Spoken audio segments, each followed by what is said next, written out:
जय हिंद दोस्तों। आज हम आपके लिए एक ऐसी खबर लेकर आए हैं जो कि आपके लिए बेहद खास है और बेहद दुखद हो सकती है। आपको बता दें कि ओल्ड पेंशन स्कीम को लेकर एक बेहद बड़ी खबर सामने आई है।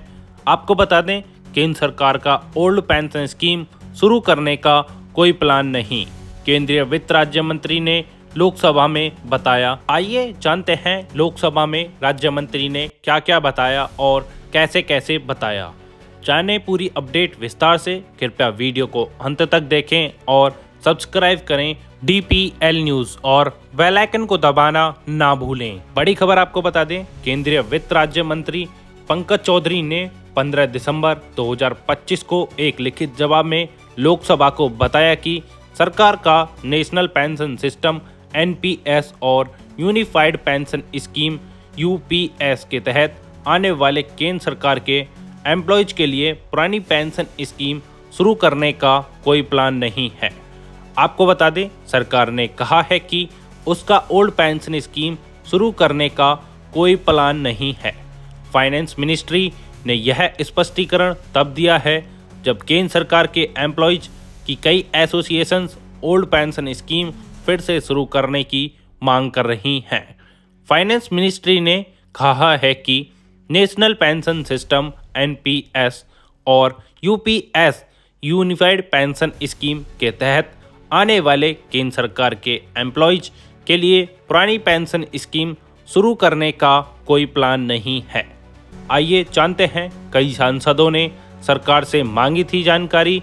आइए जानते हैं सरकार ने क्या क्या जानकारी दी। केंद्रीय वित्त राज्य मंत्री पंकज चौधरी ने 15 दिसंबर 2025 को एक लिखित जवाब में लोकसभा को बताया, NPS और UPS के तहत आने वाले केंद्र सरकार के एम्प्लॉयज के लिए ओल्ड पेंशन स्कीम OPS फिर से शुरू करने का कोई प्लान नहीं है। कई सांसदों ने इस मामलों पर सरकार से अपना रुख स्पष्ट करने को कहा था। इन सांसदों में एंटोनी अमरा, राम, उत्कर्ष वर्मा, मधुर और इमरान मासूम शामिल थे। आइए जानते हैं एम्प्लॉयज एसोसिएशंस OPS शुरू करने की मांग कर रही है और उस पर क्या जवाब है। केंद्र सरकार के एम्प्लॉयज की कई एसोसिएशंस ने ओल्ड पेंशन स्कीम शुरू करने की मांग की है। यह central civil services pension rules 1972 अब 2021 के तहत non contributory assured pension scheme थी। इस स्कीम में एम्प्लॉयज को किसी तरह का कंट्रीब्यूशन नहीं करना पड़ता था। NPS और UPS कंट्रीब्यूटरी पेंशन स्कीम है। इसका मतलब है दोनों स्कीम में एम्प्लॉयज को कंट्रीब्यूट करना पड़ता है। उन्हें अपने बेसिक पे और डियरनेस अलाउंस का 10% कंट्रीब्यूट करना पड़ता है। आइए जानते हैं OPS non contributory pension scheme है। आइए आपको बता दें NPS फ्रेमवर्क में सरकार एम्प्लॉय के बेसिक पे और DA का 14% कंट्रीब्यूट करती है। UPS में सरकार बेसिक पे और DA का 10% कंट्रीब्यूट करती है। इसके अलावा सरकार स्कीम में एम्प्लॉयज के कुल कॉर्पस का और 8.5% कंट्रीब्यूट करती है। संसदों ने लोकसभा में यह भी पूछा था कि क्या राज्य सरकारों ने अपने एम्प्लॉयज के लिए OPS लागू किया है।